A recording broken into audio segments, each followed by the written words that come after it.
Ya, kita akan membahas pentingnya analisa historis perusahaan. Ini beberapa kali disebut di sesi-sesi atau video berikut sebelumnya oleh Pak Lo. Kita dengarkan video ini. Bagaimana menghitung laba masa depan, ya, cash flow masa depan, betul ya Pak ya? Ya.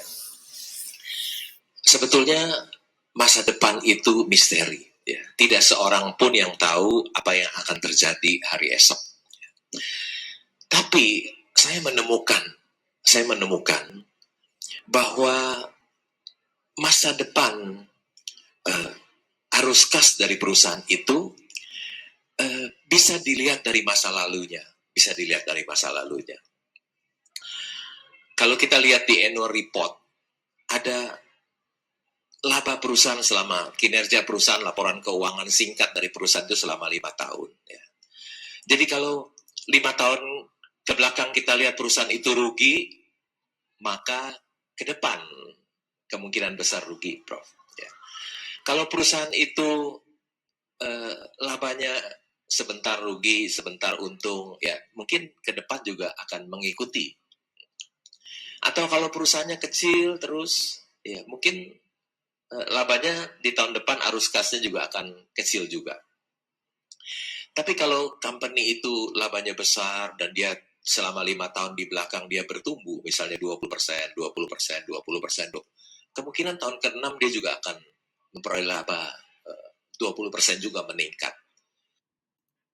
Oke, kita teruskan dengan video ini. Kita investor mengharapkan kinerja masa lalu itu terulang di masa yang akan datang. Itu melihat kinerja masa lalu ya, dengan harapan kinerja masa lalu itu bisa terulang di masa depan. Jadi kalau 23 tahun yang lalu sudah menghasilkan capital gain kepada investor 26.000%, diharapkan 23 tahun ke depan terjadi hal yang sama. Investor bisa cuan 26.000% lagi. Demikian Pak Andre. Oke, di video kedua Pak Lo ini merefer ke saham BCA yang kalau dihitung sejak dia mulai IPO sekian puluh tahun yang lalu, dan kalau kita masih megang saham itu saat ini sudah menghasilkan cuan atau profit 26.000 kali setelah mengalami beberapa corporate action seperti stock split dan sebagainya. Nah itu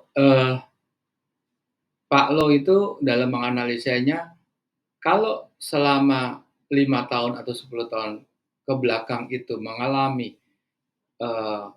kinerja keuangan yang stabil, baik dari sisi rugi laba dan neracanya, cash flow-nya lah, itu akan diharapkan akan terulang. Gitu. Nah sekarang kita mau coba ambil case salah satu saham blue chip Indofood. Nah di dalam grafik ini adalah grafik pergerakan harga. Harganya Indofood itu mulai melejit itu di awal tahun 2010 atau sebelumnya, nggak kelihatan soalnya, terus naik terus, dan sampai di 2013 habis itu stabil, meskipun ada fluktuasi up and down, up and down. Nah, harga inilah terutama mungkin nggak akan terjadi lagi kalau tidak ada sesuatu momen yang luar biasa. Momen yang luar biasa itu sangat mungkin seperti krisis moneter tahun 98. Itu bisa jadi dia turun, tapi tanpa ada kejadian yang luar biasa. Karena ini tergolong saham blue chip yang dimiliki oleh banyak investor besar seperti dana pensiun, jadi kecil kemungkinan dia turun. Makanya Pak Lo ini nggak pernah pegang saham blue chip. Karena saham blue chip itu tidak pernah under value menurut target buy-nya Pak Lo, yaitu price to book value-nya sampai sepertiga. Rasanya tidak mungkin. Sekarang BCA aja, kalau Indofood saya lupa, saya harus cek lah nanti. Itu kira-kira masih 5 kali. 5 kali, 4 kali, dan yang jelas di atas 1 lah. Kalau di atas 1, Pak Lo jelas nggak mau.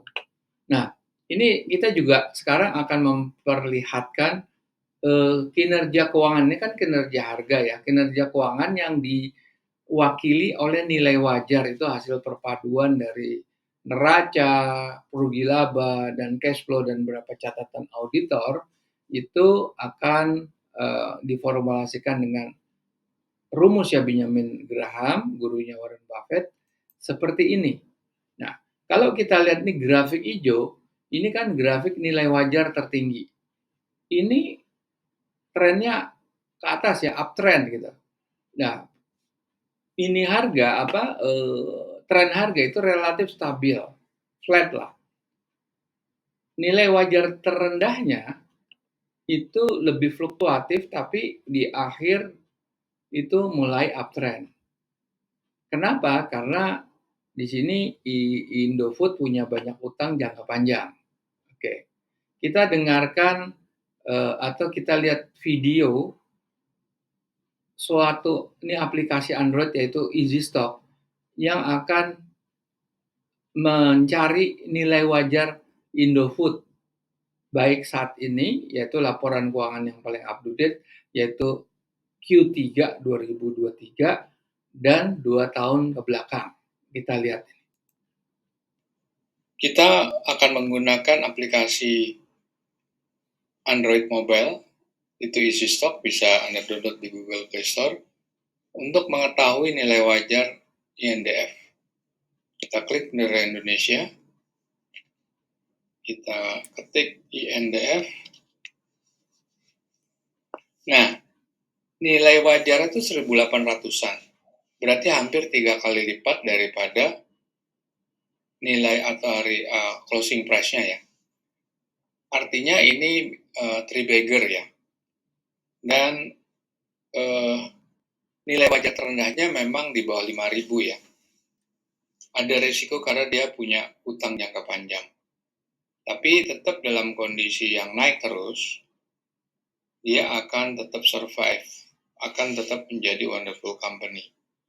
Kita lihat return on equity-nya, profit margin-nya, dia bisa mempertahankan selama bertahun-tahun. Kita lihat tahun sebelumnya.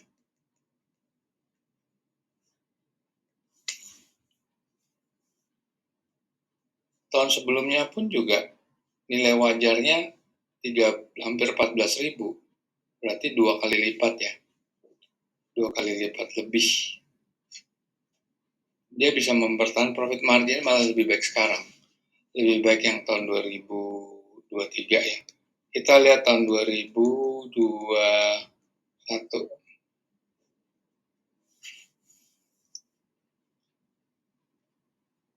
Tetap nilai wajar tertinggi masih di 15 ribuan. Tetap di-maintain 2 kali lipat, dan profit margin sama gross marginnya tetap dipertahankan. Jadi dengan alat ini Anda bisa menggunakan nilai untuk mengetahui nilai wajar sekarang berdasarkan laporan keuangan yang paling up to date dan tahun-tahun sebelumnya. Ya, itu kita sudah lihat ya alat yang lebih mudah untuk Anda untuk mencari nilai wajar. Berikut komponen atau parameter-parameter keuangan yang utama, key financial parameter, untuk menjadi alat bantu Anda untuk lebih bisa meneliti dan menganalisa secara lebih akurat, lebih benar ya. Meskipun tidak ada yang pasti ya. Karena di situ nilai wajar tertinggi dan terendah ini hanya menunjukkan ini kan akhirnya masih ada margin of safety nih. Ini yang disebut margin of safety. Tapi margin of safety-nya menurut ukurannya Pak Lo itu sangat rendah. Oke, kita jumpa lagi di sesi berikutnya.